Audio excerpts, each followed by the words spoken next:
এই দেশের প্রাচীন সংবাদপত্র আমুদের এই ৭০ বছরের শুরুতে আমরা শুভেচ্ছা জানাই, শুভকামনা জানাই। পত্রিকা হচ্ছে সমাজের আয়না।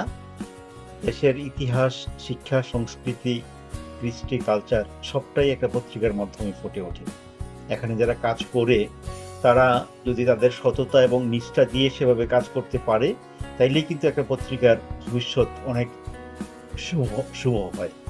আজকে এই যে আমোদ পত্রিকা ৭০ বছরে পা দিচ্ছে, এটার পেছনেও এই যারা কাজ করছে তাদের অবদানটাই বেশি। তাদের সততা এবং নিষ্ঠার কারণেই আজকের আমোদ পত্রিকা এই পর্যায়ে আসছে। আমি আমোদ পত্রিকার এই প্রতিষ্ঠাবার্ষিকী লগ্নে তাদের শুভকামনা জানাচ্ছি। এখানে যারা কাজ করছে, যারা সাংবাদিক আছে, কলা কুশলী আছে, তাদের সবাইকে আমি অভিনন্দন এবং শুভেচ্ছা জানাচ্ছি।